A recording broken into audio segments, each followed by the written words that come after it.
Welcome students. जैसा कि आप जानते हैं हमने क्लास 8 के मैथ का चैप्टर नंबर 2 को कंप्लीट किया है। आज हम चैप्टर नंबर 3 स्टार्ट करेंगे। चैप्टर का नाम है अंडरस्टैंडिंग क्वाड्रिलेटरल्स। तो इसमें सबसे पहले हम पढ़ेंगे polygons. A simple close curve made up of line segment, यानी पॉलीगन्स एक सिंपल क्लोज कर्व होती है जो लाइन सेगमेंट से मिलकर बनी हुई होती है।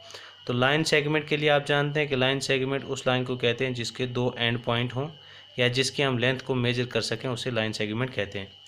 अब है सिंपल क्लोज्ड, यानी कि पॉलीगन्स के लिए हमने तीन बातें देखनी है कि एक तो फिगर जो होती है, यानी कोई भी फिगर एक तो लाइन सेगमेंट से मिलकर बनी हुई होनी चाहिए, दूसरी सिंपल होनी चाहिए। सिंपल के लिए आप यूँ समझ सकते हैं कि जैसे मैंने आपके सामने कुछ नीचे कर्व्स ड्रा की हुई हैं, ये सारी कर्व हैं। आप देख रहे हैं इन कर्व्स में अगर हम देखेंगे तो यहाँ पे एक पॉइंट है जिस पे दो कर्व आके मिल रही हैं। इस तरह से इस फिगर को आप अगर देखेंगे तो यहाँ पे दो कर्व आके आपस में मीट कर रही हैं। या तो आप देख रहे हैं कि एक ही पॉइंट है, इस तरह इस फिगर में देखिए दो, इस पॉइंट पे दो कर्व आपस में मीट कर रही हैं, इधर दो कर्व आपस में मीट कर रही हैं। इस तरह से अगर ये जो राइट हैंड साइड पे आप फिगर्स देखेंगे तो इस पे अगर आप देखेंगे यहाँ पे दो कर्व आपस में मीट कर रही हैं, दो कर्व, एक ये वाली कर्व मीट कर रही है। इस तरह अगर आप यहाँ पे देखेंगे तो यहाँ पे ऐसा लग रहा है कि चार कर्व आपस में मीट कर रही हैं या दो लाइंस आपस में कट कर रही हैं, यानी चार कर्व्स यहाँ पे मीट कर रही हैं। इस तरह इस पॉइंट में अगर आप देखेंगे तो यहाँ पे भी चार कर्व आपस में मीट कर रही हैं। इस फिगर में भी अगर आप यहाँ पे देखेंगे चार कर्व आपस में मीट कर रही हैं।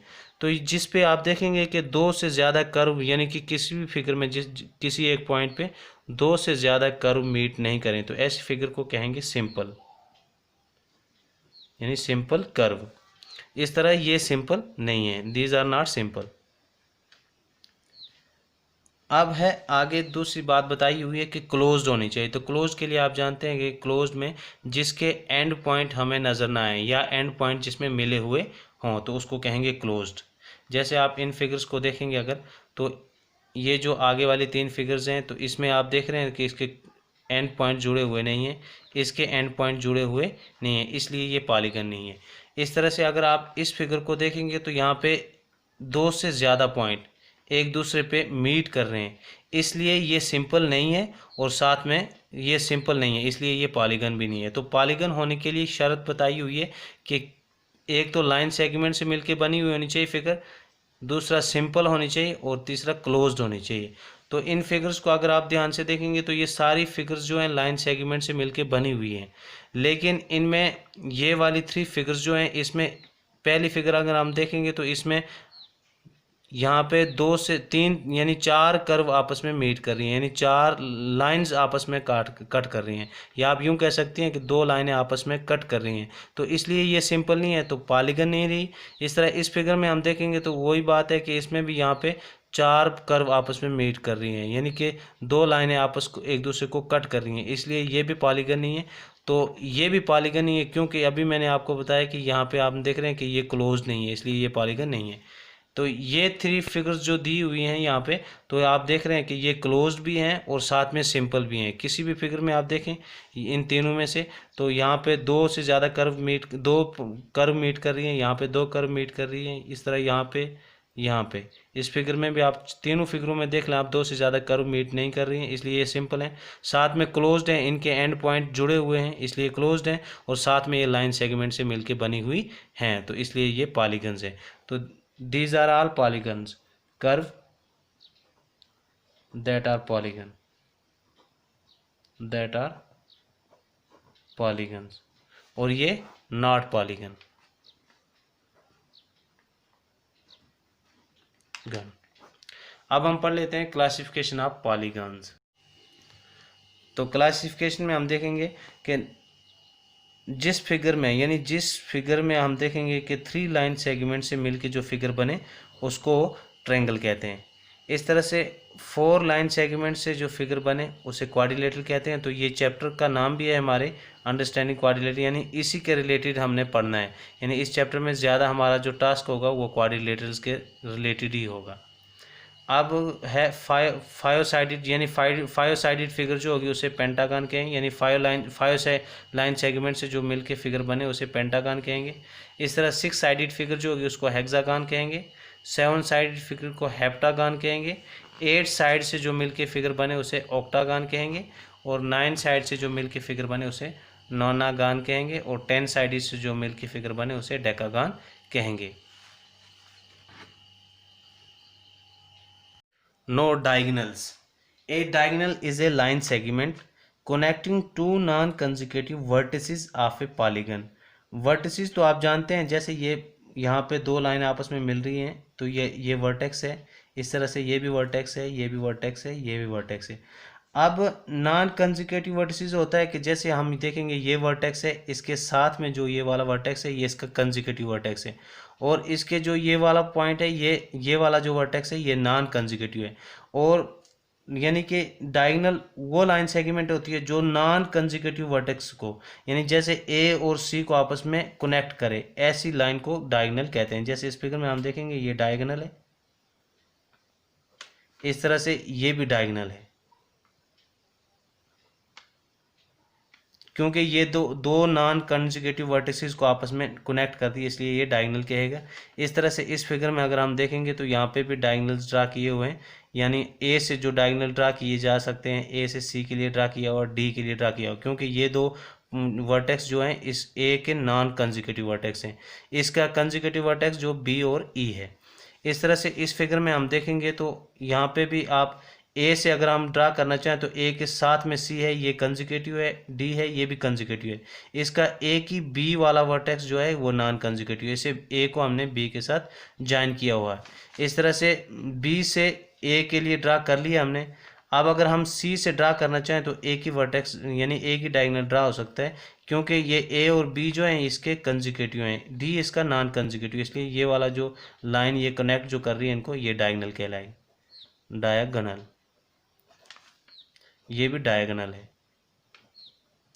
तो शायद अब आप समझ चुके होंगे कि डायगोनल क्या होता है, यानी डायगोनल वो लाइन सेगमेंट होती है जो टू नॉन कंजिक्यूटिव वर्टिसेस को आपस में कनेक्ट करती है, ऐसी लाइन सेगमेंट को डायगोनल कहते हैं। तो convex and concave polygon. Convex polygon वो पॉलीगन होती है जिसमें इंटीरियर एंगल जो होते हैं 180 से कम होते हैं, यानी सारे इंटीरियर एंगल 180 से कम होते हैं। और दूसरी बात यह है कि उसके जो डायगोनल होते हैं वो इंटीरियर में लाई करते हैं।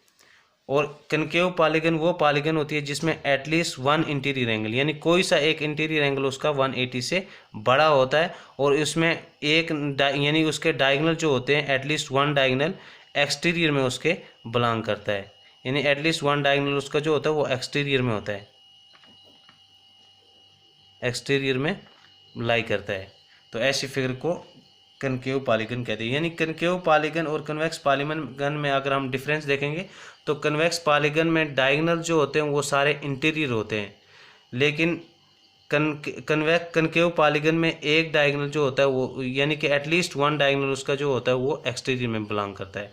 इस तरह से कन्वेक्स पॉलीगन में एंगल जो होते हैं इंटीरियर एंगल वो सारे 180 से कम होते हैं, लेकिन जो ये कनकेव पॉलीगन होती है इसमें एटलीस्ट वन इंटीरियर एंगल जो होता है वो 180 से बड़ा होता है। तो ये थे कनकेव और convex polygon. Regular and irregular polygon.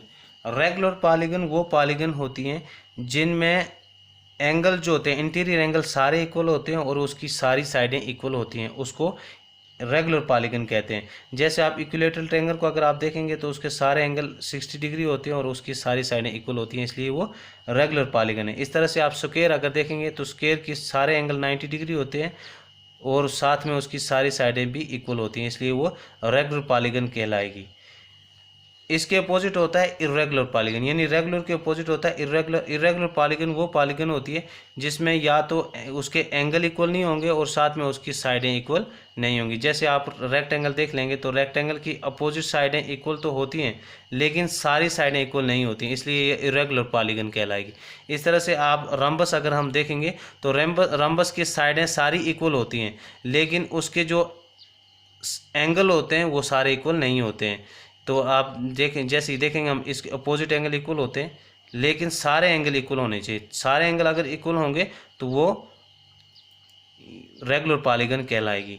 तो ये इरेगुलर पॉलीगन की आप फिगर देख सकते हैं। आप रेक्टेंगल जो इरेगुलर पॉलीगन है, इस तरह से रम्बस जो इरेगुलर पॉलीगन है। तो रेगुलर पॉलीगन में आप एग्जांपल के लिए बता सकते हैं, जैसे इक्विलेटरल ट्रायंगल के सारे एंगल इक्वल होते हैं और सारी साइडें इक्वल होती हैं, इसलिए ये रेगुलर पॉलीगन कहलाएगी। इस तरह से स्क्वायर भी। ये था regular and irregular polygon. No angle sum property of quadrilateral. तो angle sum property of triangle पहले हमने पढ़ा होता, हमने सिर्फ पढ़ा है पहले के ट्रायंगल के जो इंटीरियर एंगल होते हैं उनका सम जो होता है वो 180 डिग्री होता है। इस तरह से हमें ये पता होना चाहिए कि जो ये 4 साइडेड फिगर होती है यानी क्वाड्रिलेटर, तो उसके जो ये इंटीरियर एंगल होते हैं इनका सम जो होता है वो 180 डिग्री होता है। जैसे हम लेट कर लेते हैं, ये एंगल ए है, ये एंगल बी है, ये एंगल सी है, ये एंगल डी है। तो इन एंगल्स का सम यानी angle A plus angle B plus angle C plus angle D, यानी इन चारों एंगलों का सम जो होगा वो 360 डिग्री होगा। ये आपको याद रखना है। जैसे angle sum property of triangle में हमने पढ़ा था कि sum of all interior angles of a triangle equal to 180 degree. यानी हमने पढ़ा था कि angle sum property of triangle में कि इंटीरियर एंगल जो होते हैं ट्रायंगल के उन सारों का सम जो होता है वो 180 डिग्री होता है। इसी तरह से आपने ये याद रखना है कि इंटीरियर एंगल जो होते हैं क्वाड्रिलेटरल के उन सारों का सम जो होता है वो 360 डिग्री होता है। यानी sum of all interior angle of a quadrilateral, यानी sum of all interior angles of a quadrilateral equal to 360 degree.